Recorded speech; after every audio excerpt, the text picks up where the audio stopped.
Chidananda-rupa Shivoham Shivoham.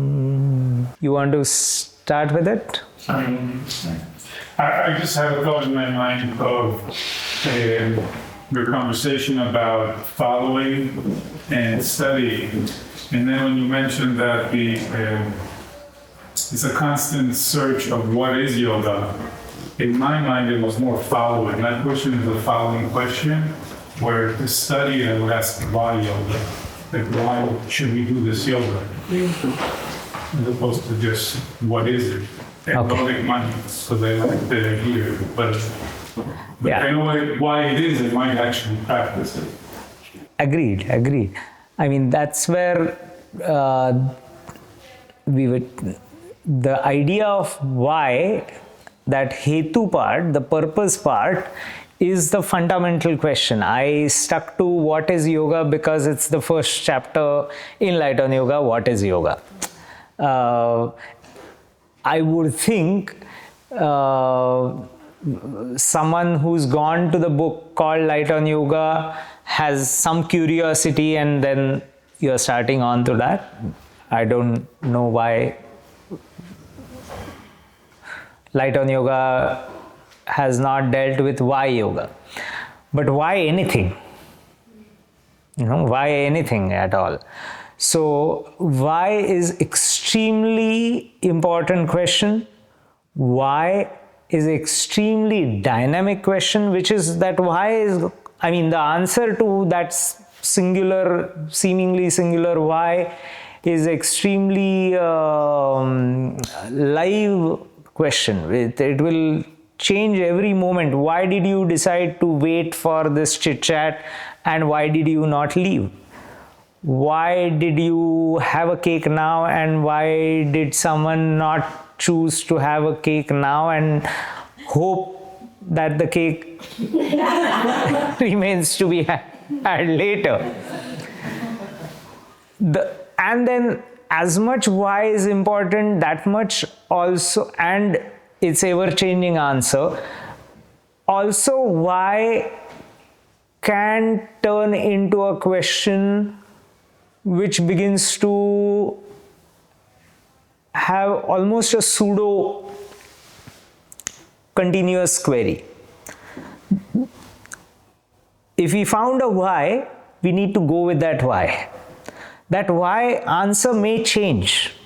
We should be vigilant about it. But I am sure all of us at some phase of life, we kept on saying, why not? Why not? And it became a smart thing to ask. Why not? Why not? Jump out of 20th floor. Then you are like, no. And then if I ask you, why not? Then so why is extremely important question. Maybe a little jump. One of the fascinating things about Yoga Sutras, Patanjali is talking about 5 vrittis being klishta and aklishta. Why can be a klishta question and why can be an aklishta question? We need to figure out in that moment if it's becoming a klishta question, or why is it becoming a klishta question. I have a little not so polite sounding term which I call but questions. No, just BUT. Which questions in this manner, as I said, in a particular age, we would keep asking. I asked too many times to my parents, but why? But why? That but why is a very different place vis-a-vis the questions which you come across in your practice. There are questions that come from here, which are thought questions, which are those dividing questions. which are always going to put us in a space where you are going to be intellectualizing, which are not the questions that you actually come across in real life situations. Are you with me? And those are the spaces where, I mean, I'm not saying intelligence or intelligence has no role to play. It has incredible role to play.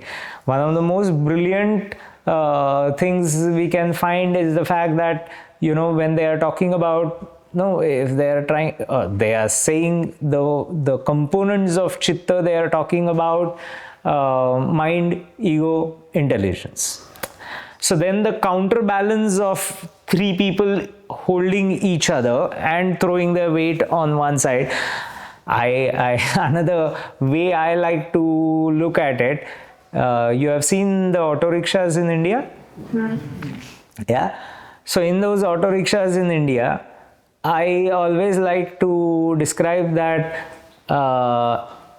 in every single situation, between these three, ego, intelligence, and mind, one is driving the rickshaw and two are getting pillion ride, where they don't have a choice.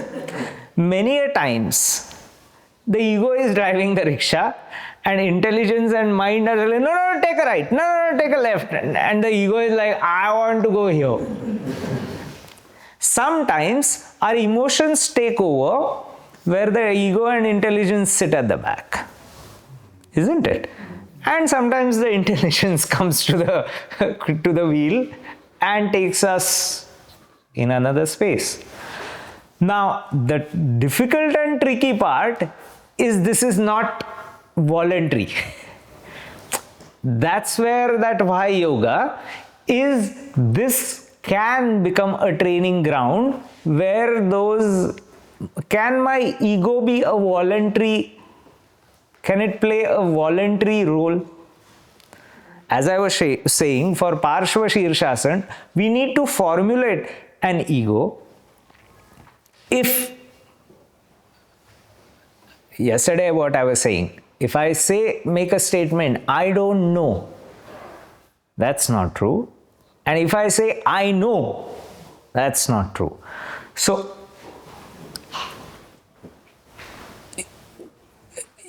pseudo-humility is a problem, and what we call arrogance that is also a problem.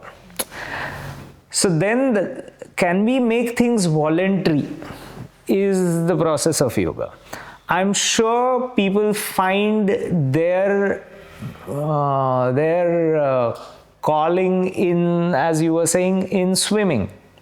People have described that for them cycling is meditative. The people who go for deep dives, they have very different of breath control. When they go for, I think, 13 minutes or something is the world record of that is a serious kumbhaka. Like when someone is going for 13 minutes without breathing, I'm like, I'm not competing. I'm like, okay, bye. But the point there is not chitta vritti nirodha.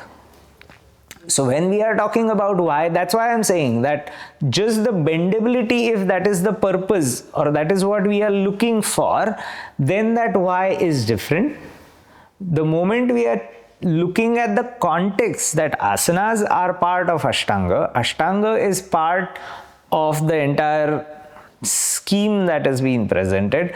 The sutra that comes Yoganga Anushtanat Ashuddhikshaye Jnani Diptir Aviveka Khyate.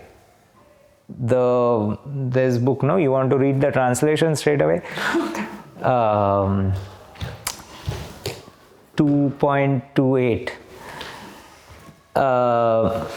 So if you look at that, in that case, that the impurity is to be taken out to develop a positive sense of discrimination where we have sensitivity, as I said.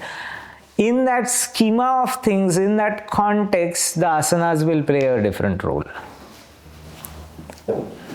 28, right? Yoganga Anushtana Tashadik. Okay, they can't hear. You will make classes. No. This is 29. This is 28.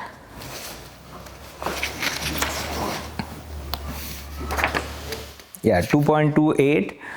By dedicated practice of the various aspects of yoga, impurities are destroyed. Now, Ashuddhi Kshaya. Kshaya has different connotations. Here, there are two meanings that are being given: diminish and destroy.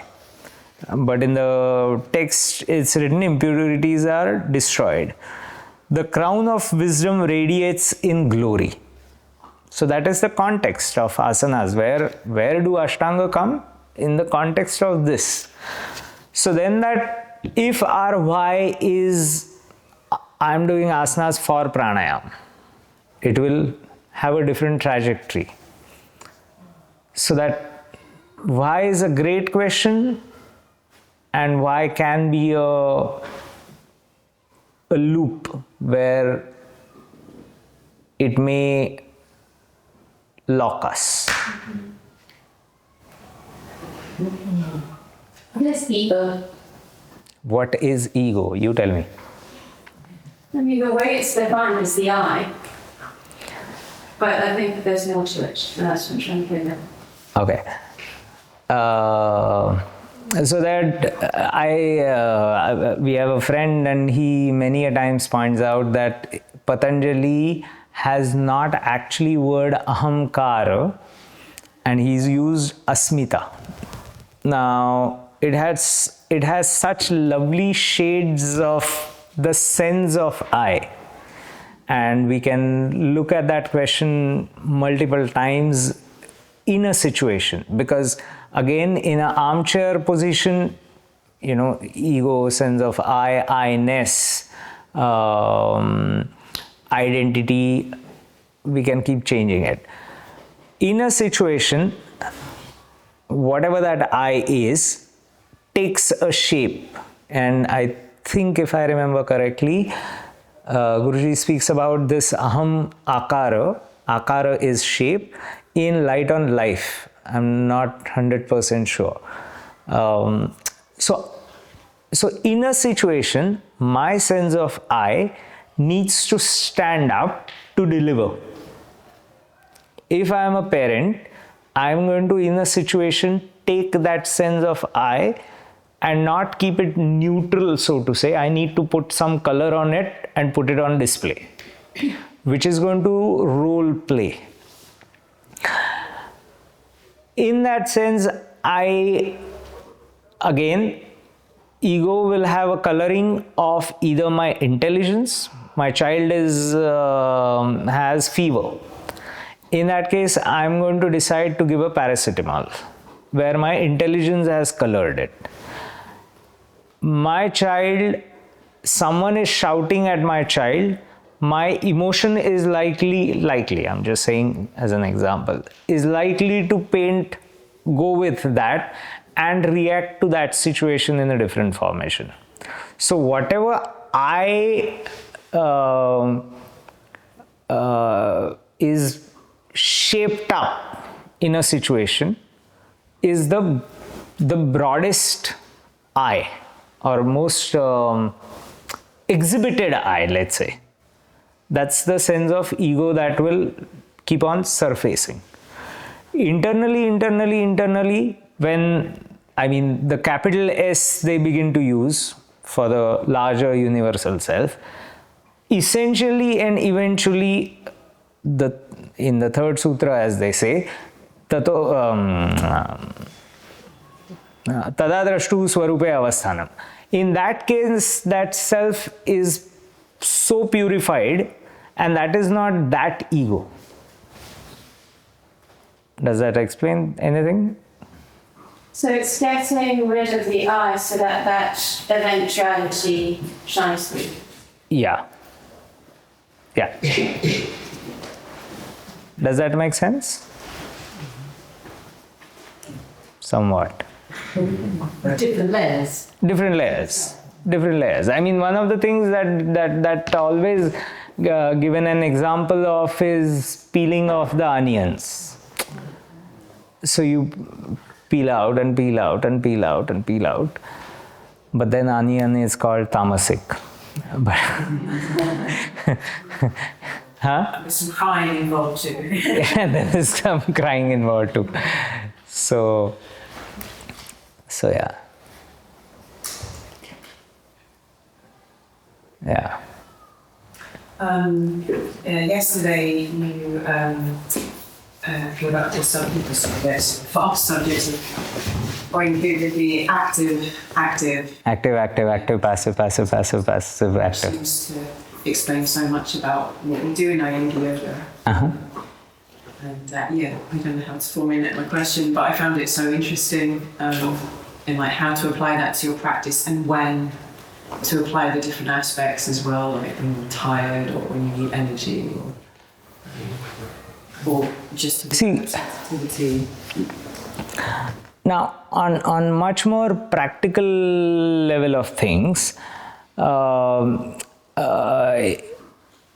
again, as a prescription, if we see, Guruji has mentioned if you are physically exhausted, what to be done, and if you are mentally exhausted, what to be done. If you have sat long hours on a computer working, for example, is your body actually, there is a kind of dissociation, right? That your body has been pretty much frozen, but your brain, say for example, has been superbly active. So there is a dullness of kind with fatigued not ventilation, but hyperacted brain. So one is frozen and one is overheated. So then first we need to bring both to certain level of commonality and then bring them to certain degree of calmness. So then again that question comes, why are we doing it? So then many a times your sequence may start with either full arm balance if you are feeling too heavy in the body, or do Adho Mukha Svanasana where you begin to warm up the body, start enlivening the body part of it, and then get your brain on board and take the, like, start spraying some freshness to the brain.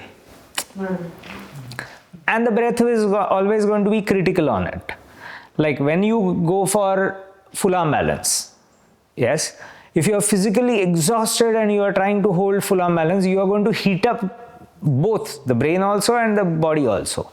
But if you are physically not so tired and mentally you are very, very tired, you go for full arm balance, that circulation is going to start upbeating your body without your brain. As a matter of fact, your brain will get a nice hang and nice, in the positive sense of the term, brainwash. You do this Adho Mukha Svanasana where that brain has a certain degree of, so see the peculiarity of it. When you do this, the head kind of almost locked position, Adho Mukha Svanasana, it has such a brilliant balance of active and brain passive. Because the brain chest composition creates something peculiar which is closer to Sarvangasana. Yes. Huh? Yes. So then we need to figure out why Guruji is saying Sarvangasana variations are meditative asanas. I mean, all asanas are, but Sarvangasana has a little shortcut to meditativeness. So then this Adho Mukha Svanasana can also be turned into that zone of meditativity. Because then those are, you see, I always have felt, again, when you were saying why asanas, no? I asked this question, why Guruji got so fascinated by asanas? In asanas, Guruji found the rabbit hole of the wonderland. So that's actually what I've always heard is yoga. Yeah. Hot yoga, of course. Yeah. Is all about spine. Yeah. And before the forward bend, and I hear very few teachers telling me, even though I'm always practicing, before the forward bend, the back bend, the side bend, the twist is elongation. Yeah. And that's really the secret to a long, healthy life, is the elongation of the spine, and then you twist it, you bend it. All of that. And Yeah. and I wish there would be more of elongation, focusing on the elongation. And that's why I do yoga. Yeah. I mean, when we are saying elongation, of course, as you said, like there's such a variety of it, and there's such a asanas is such a brilliant way of approaching the spine is unique, no? I do a little bit of cycling, and it's one position pretty much. It's a repetitive things, and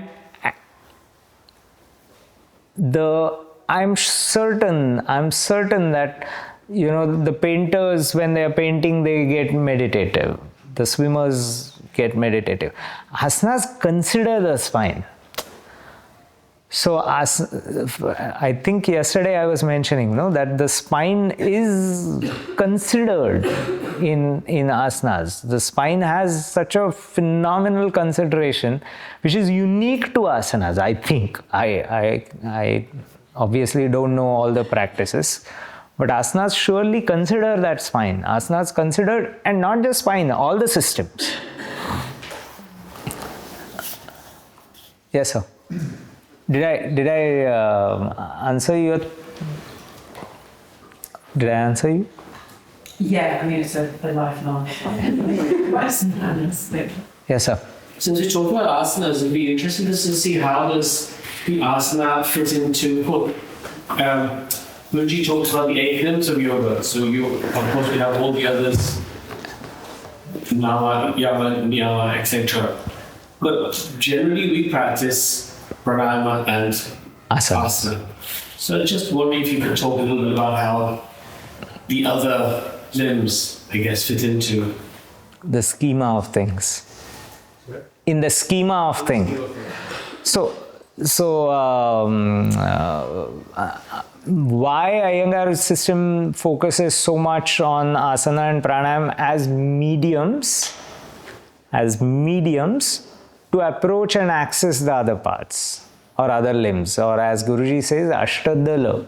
You work on one, all the petals will begin to open up in that formation, in that collective opening of the flower, so to say.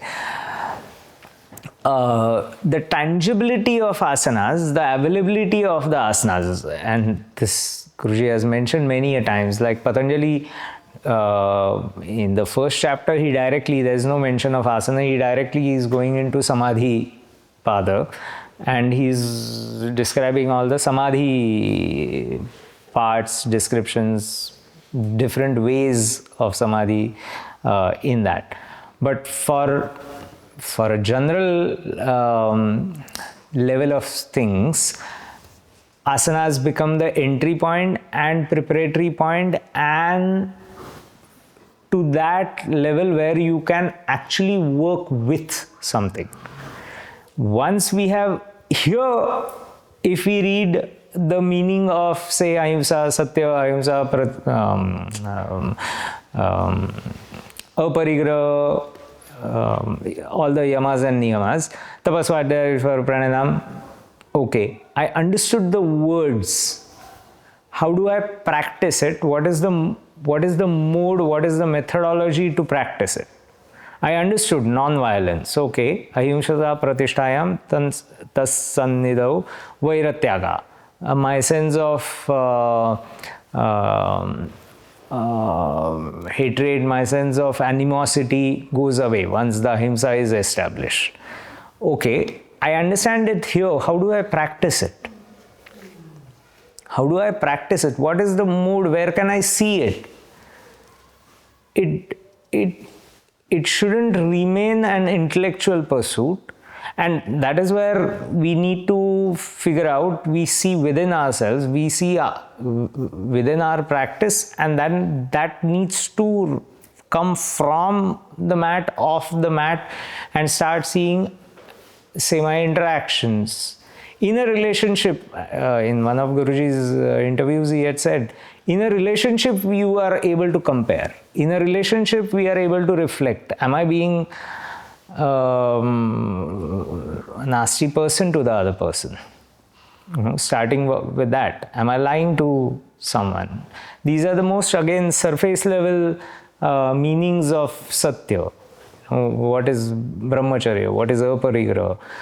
Now, of course, when we are saying Aparigraha, we all have bank accounts, we all are investing, we are all going to save some money for our children, whatever the reasons we can give. So within the frame of role play, we need to figure out our interpretation of those. And then start, as yesterday I think I was mentioning about Pratyahar, we have to, today morning, the ears have to be drawn so far in that the external sound also should not bother.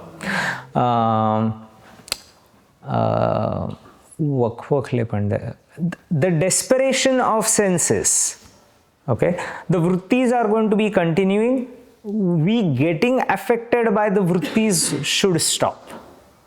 When we are going towards vritti nirodha, the senses are going to see. A person who has vision issue and not able to see doesn't mean that that person has reached to a pratyahar of the eyes. A person who is not able to hear hasn't reached to the pratyahar of the ears. The withdrawn senses, the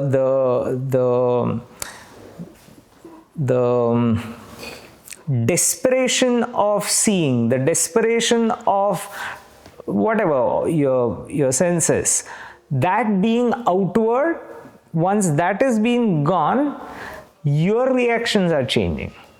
And asanas pranayam give us the opportunity to actively work on it and not wait for it to happen. As earlier we were talking about the ego, mind and intelligence, can they be voluntarily be available? If they are voluntarily be available, then we can do something about them.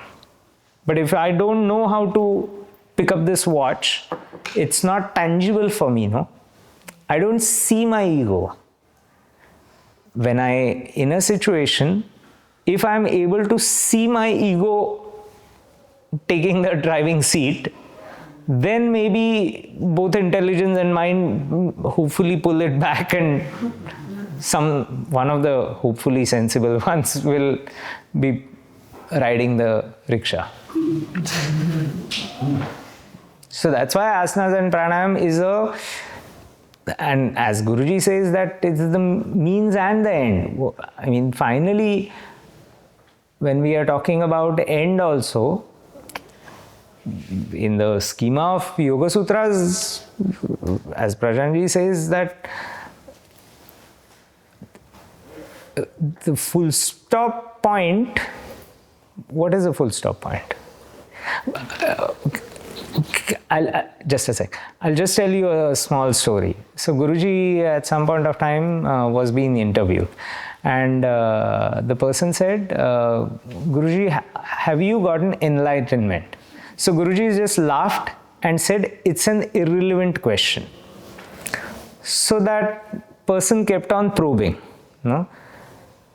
And Guruji was like, my friend,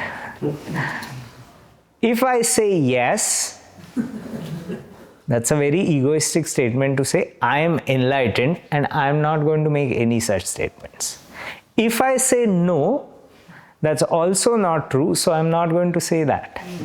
And most importantly, the question for you is because you are looking for a person who is enlightened, so that you feel good that, oh, my Guru is enlightened. My enlightenment or not enlightenment is neither going to help you nor going to do any harm to you. So it's an irrelevant question. There's one, there was a saint called Kabir in India. In one of his bhajans, there is a line, Guru ki karni Guru jayega, chele ki karni chela. By the doings and sadhana of Guru, Guru will go his own path, and the chela, the student, the disciple, by his own individual thing, that person will go their own path. I don't know if I answered you. But yes. I just wanted to ask maybe a bit more about this morning you were talking about the difference between I am Raya and my name is Raya, and then this process in asana where you go from I am doing asana to I am experiencing asana, and then the different forms. And then there is an asana. And then there is an asana. Yeah. I am doing an asana, I am being in an asana, and there is no statement at all. There is no out loud statement about it. And that would be going towards those Trayameka Sanyamat. When we are going towards Dharana Dhyan Samadhi, again the same thing what I was telling the story. I am in Samadhi. I have reached enlightenment. Wait a minute. Obviously you are not. You're right here. You're making statements about yourself. So in some state of Samadhi, are you making statement about yourself? I actually, there is a beautiful thing about, this person disappeared? No, no. There is a beautiful thing in Light on Yoga at the end of what is yoga, right? Open it. It's pretty long. It's something called Song of the Soul in Light on Yoga, and it's beautiful. It's so beautiful. If you want, what we can do is whenever we want to stop, if you want, you can read it, since all of you have the book, and I can chant it. It's so beautiful. Bhau, Dada, माझा phone आणणं please. आणि चष्मा. I remember you chanted it in Harrogate. Oh, did I? It was very beautiful. I didn't remember that, but I love it. And this is what I actually asked Prashantji. I asked Prashantji, if someone who's felt that, why would that person bother to come back and write this? Yeah, it's end of the first chapter. And he said that's what, they were those souls who wanted to take everyone with it. They wanted to put it forth. Why Patanjali, who's the realized one, would go on to write Yoga Sutras? Why would any kind of person put the markers saying that this is the way to go to wherever? Those are those almost selfless people who are going to document it for you and I to, those are the people who are making those markers. We end at that? Yeah? Should we? Can I ask one more question? Yeah. What's the difference between mind and intellect? Sorry? What's the difference between mind and intellect? Mind and intellect. Ego, mind and intelligence are almost three masks that in a situation we are wearing. What that we are wearing. In certain cases where very broadly, again this is the surface level part of it, but more often than not, what we call mind is the emoting part where we are or let's start with intelligence, where we are using the analytics of things is typically the mask of the intelligence or mask called intelligence. Then the emoting part is where we call it mind. Essentially it's the same energy of it, if I may say. And then the sense of ego is where the pride thing, where I am parts surface is where I am, in the sense I am doing it, I am the reason, I did this, you know. Those are the parts which are kind of mask, ego mask, ego painted mask. So that's kind of the... So is it right to call it ego, emotion and intellect? If you say emotion? Sure. Does it say? I would say, yeah, emotion, yeah, the vessel that carries the emotions is mind. Yeah?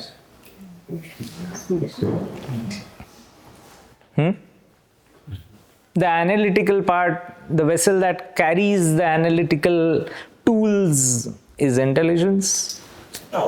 Is that connected to intuitive intelligence as well? It's not just a frontal brain. So one of the things I remember in one of the classes, I think, is Guruji was talking with these two terms. One was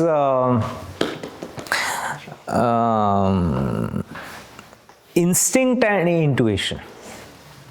So instinct is more instant, whereas intuitive, and that's, I was thinking mammalian brain. Yeah. Not mammalian, your reptilian brain. No, sorry, you lost me.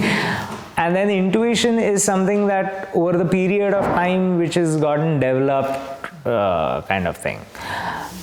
Also, some of the terms, if you is something that reaction and response is something that Guruji would often speak about. That don't just be reactory. The ball is being thrown, the ball bounces back. That's a reaction.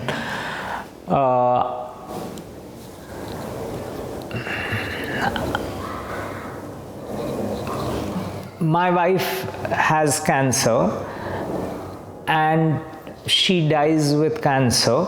I have a lot of money. I open cancer hospital.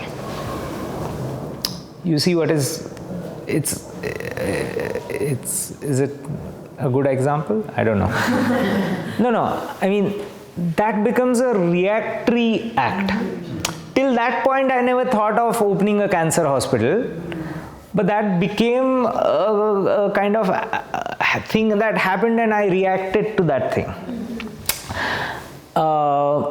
Response is, as I understood it, is the process where you took it in, whatever happened, and then you responded to that situation differently. I don't know what would be the response to the same example.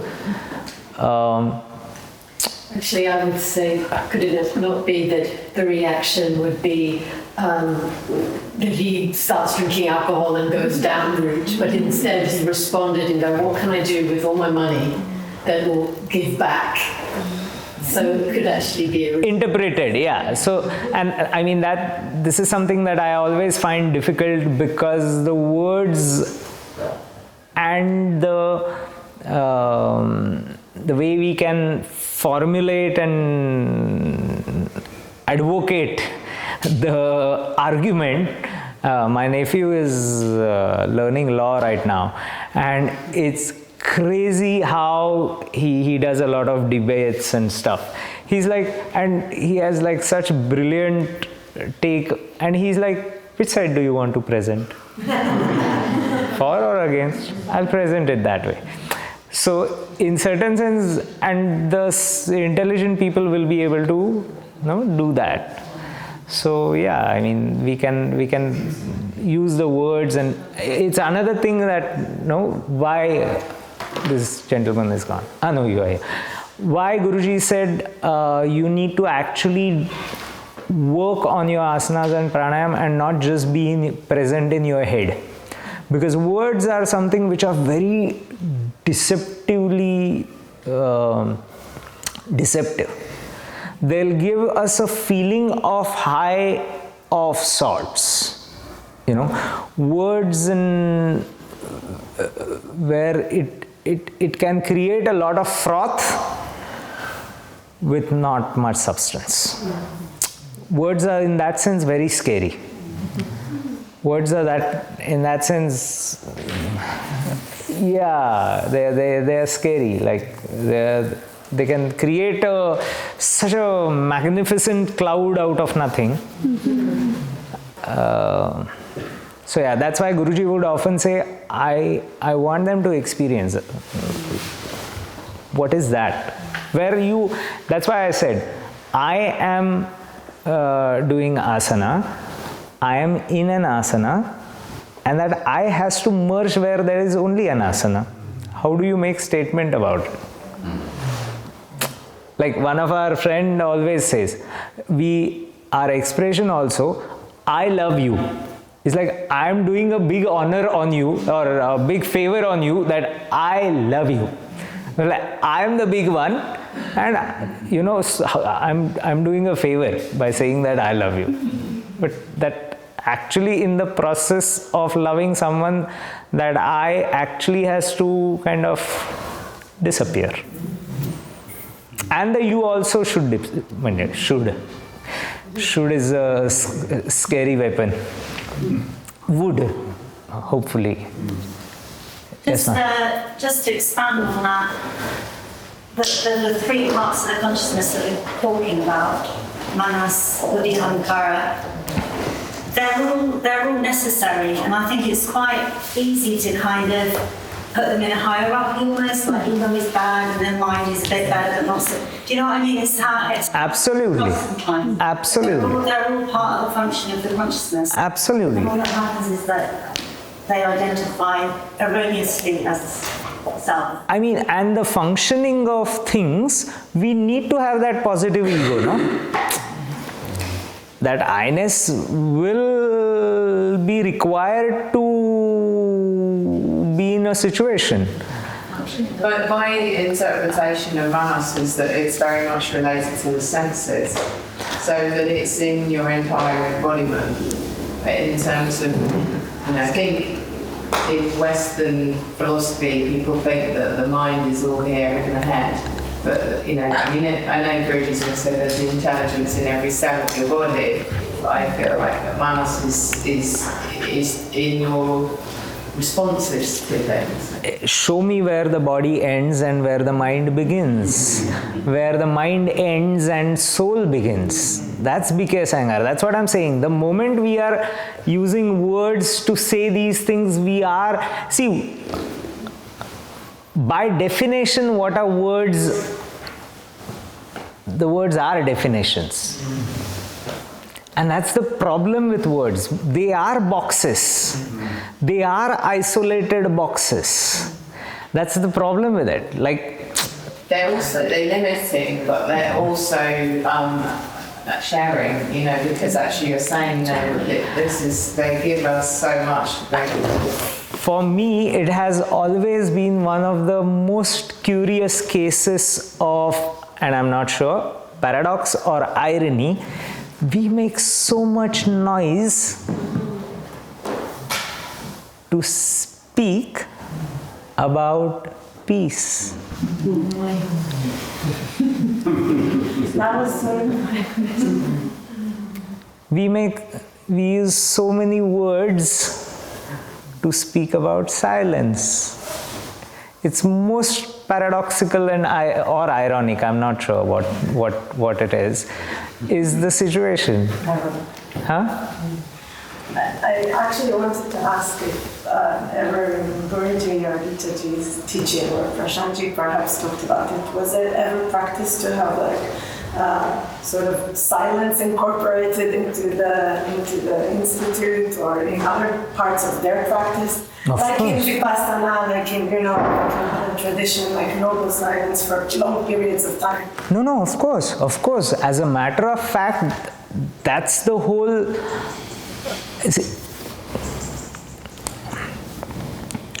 In our system, you bake the cake and the smell comes of that.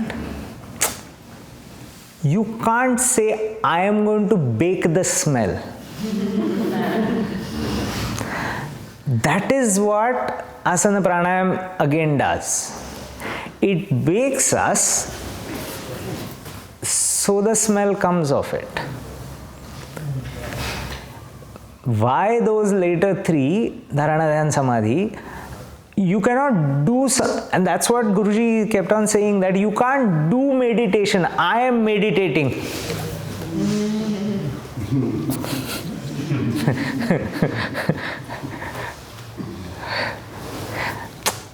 That's the thing. I mean, every in proportions. If you look at Gitaji's teaching, Guruji's teaching, Prashantji's teaching, that last Shavasana, I better keep quiet. Again, in the problem of setups of, say, a workshop, I would have loved, today morning, when we did those forward extensions one after the other, I would have loved you to be in that Paschimottanasana for 10 minutes. But I don't know who has snapped hamstring, I don't know who has broken back, I don't know who has some other condition where someone who's not able to handle the silence. If I take a person to such a depth of things and I leave that person there, it is irresponsible on my part. So in this setup, that's why I said this, I hope, is a bag of starter or a jar of starter, and you make your own bread with your capacities. I don't know your oven size. you have a smaller one or you have a huge one. Starter will work. And that's what Prashantji keeps on saying, that you are here to learn what you need to learn.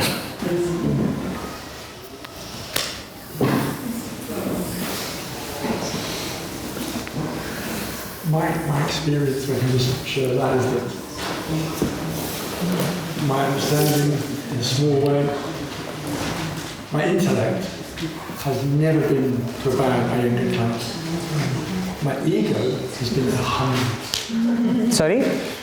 My intellect has never been to a bad Iyengar class. My ego has been to hundreds. Because my ego is, I am self-obsessed. I am frustrated by my lack of ability. I am resentful. But the class, the genius of the Iyengar system, it eases that all out. So by the end of it, I come in and the two halves are in balance together. And the reason I do that is that when I leave the class, I'm better in my life. I'm a better partner for my partner. I'm a better brother for my sisters. I look up. That's why I keep coming back. Even though when I'm in the class, it's like, but that's the difference for me. Sorry, but the why to anything that we do, don't we do anything to feel better, to be happier? So every eyelid that we beat is to feel better, right? Sure. So I guess for me, this style of yoga is that guy came to London and say, well, I have something that would help you because that answer my why. And I'll put it out if you want. He was possibly very sure that he would answer also my why. That it's up to me how do I do I use it? Do I Yes. find my answers? Sure. Well, more questions. You find answers and more questions. It's never ending.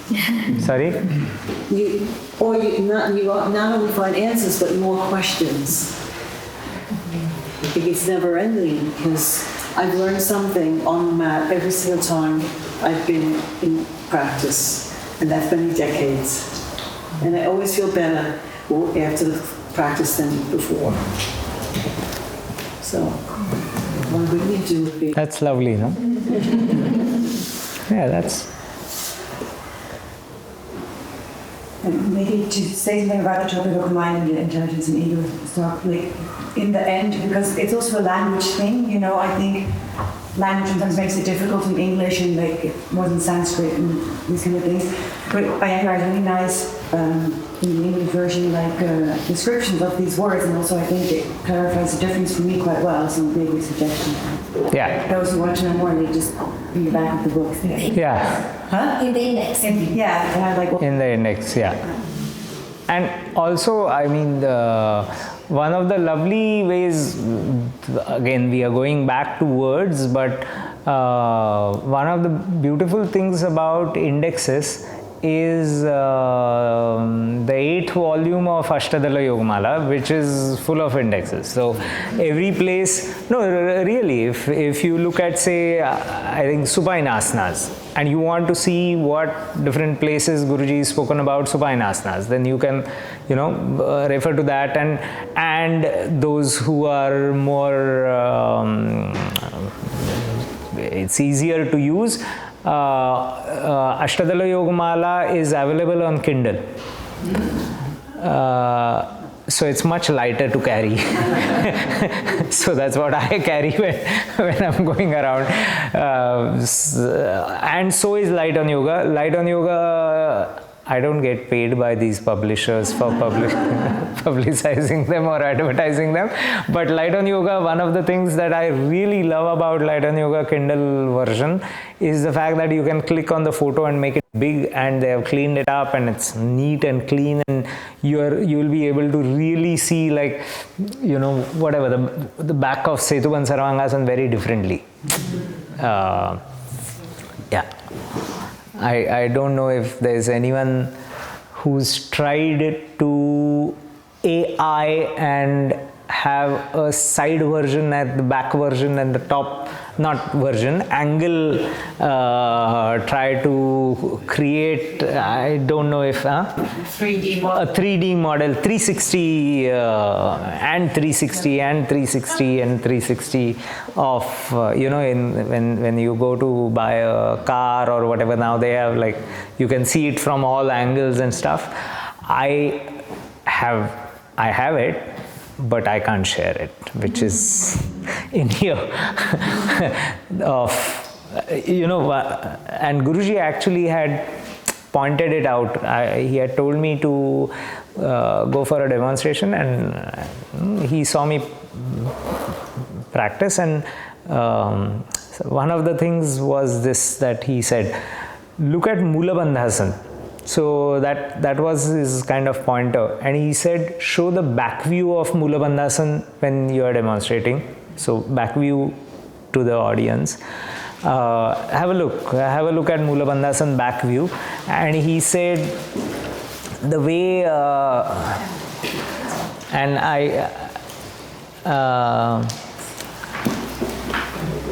Mula Bandhasan is next to earlier Vamadevasan, etc. Nantar, खूप नंतर पुढे sitting मध्ये नाही, near Samakonasan, etc. I think it's there. Samakonasan, Hanumanasan, हाँ तिथे आहे का? काय नंबर आहे? 46 नाही, back view. Go back. 463. 463. See the kind of back, the front and the back. So then, kind of that got me into thinking of the angles that are not published. how would it look? When he very specifically said, show the back view of Mula Bandhas, I was like, then I kind of gotten curious about the angles that are not published, but if they would be available to us, what would they be? Sorry, I have a technical question. We usually wear tops at the class. I've seen, pictures of back in the days, but also, the lesson of UK's Iyengar in London. Most of the men obviously were without the shirt. I don't know. To me, it feels interesting, obviously, to see Guruji, to see a teacher possibly. And possibly also if the teacher could see me, but maybe that's too egoistic. Maybe the teacher can see me through the shirt. But my question is, we always use the shirt. Should we maybe sometimes? Should is a very difficult. Should is a very difficult space to go into. I don't know what should be the case. Should there be rapes? Should there be anyone killing anyone? I have no idea. Should is a very difficult. There's no should. Every time, every space has different sensibilities, different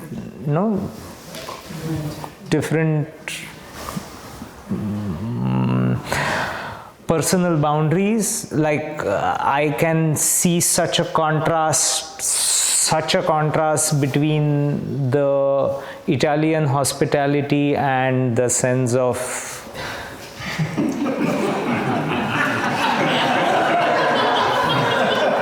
this hospitality. So, they are just different, I'm saying. So it's like where I grow up, I would never say please or thank you constantly about.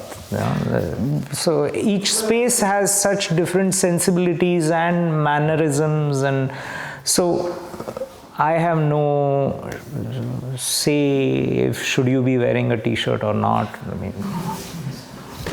I don't know. That each space will define. But I would recommend practicing without the t-shirt in a private space for sure. For sure. Like some of the things, say Suptapadangushtasana, if you are doing Suptapadangushtasana in this manner, when you are doing Suptapadangushtasana and if, say for example, you are doing it with the t-shirt, or without a t-shirt, if say for example his foot is against the wall and if he bends the legs, puts it against the wall, and his entire back muscle is stuck to the sticky mat, and if he straightens himself, the back muscle will be stuck where the front body will go in that direction, which will have a completely different, not just structural asana, but also the way it will be able to deflate this body is going to be very different. So should you practice that at home in a private space? Definitely yes. Publicly, I have no answer to that. I think this could possibly go on all night. We might have to record it if that's okay. Should I chant or no? Yes. Yes. Give me 1 minute to find it.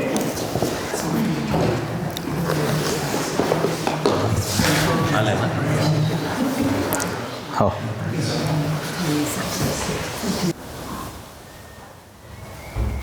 Mano buddhya hankar chitta ninaham nacha shrutra jivhe nacha ghrana netre न च व्योम भूमिर न तेजो न वायुः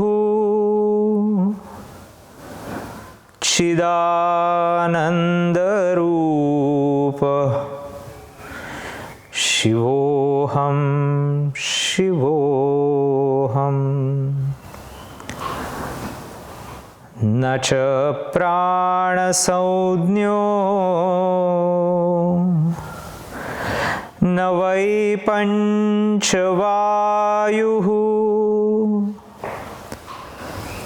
न वा सप्तधातुः न वा पञ्चकोशः न वाक्पाणिपादं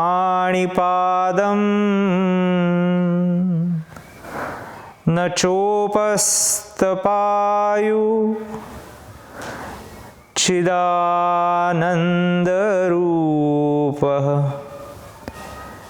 शिवोऽहं शिवोऽहम् न मे द्वेषरागौ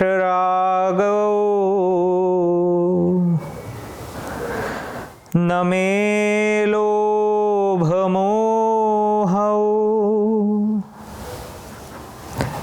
मदो नैव मे नैव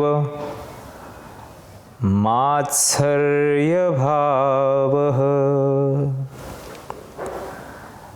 न धर्मो न चार्थो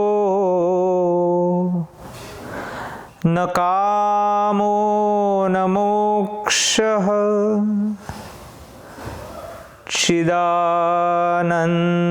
चिदानन्दरूपः शिवोऽहं शिवोऽहम् न पुण्यं न पापं न सौख्यं न दुःखं न मन्त्रो न तीर्थं न वेदा न यज्ञः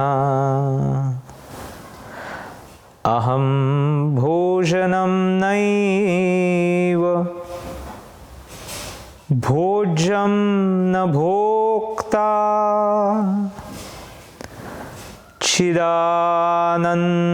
चिदानन्दरूपः शिवोऽहं शिवोऽहम् न मृत्युर्न शङ्का न मे जातिभेदः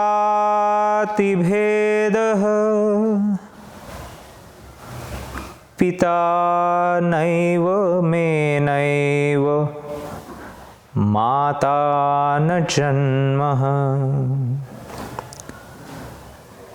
न बन्धुर्न मित्रं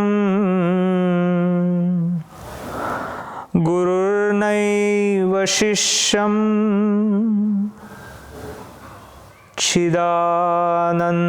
चिदानन्दरूपः शिवोऽहं शिवोऽहम् अहं निर्विकल्पो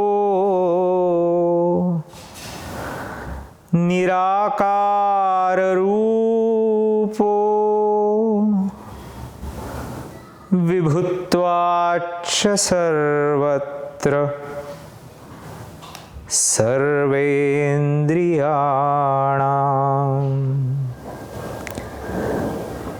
न चासङ्गतं नैव मुक्तिर्न मेयः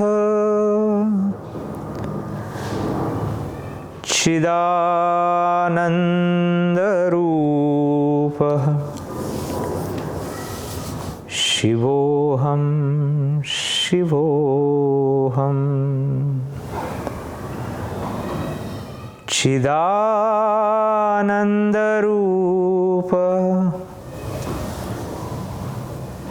शिवोऽहं शिवोऽहं चिदानन्दरूप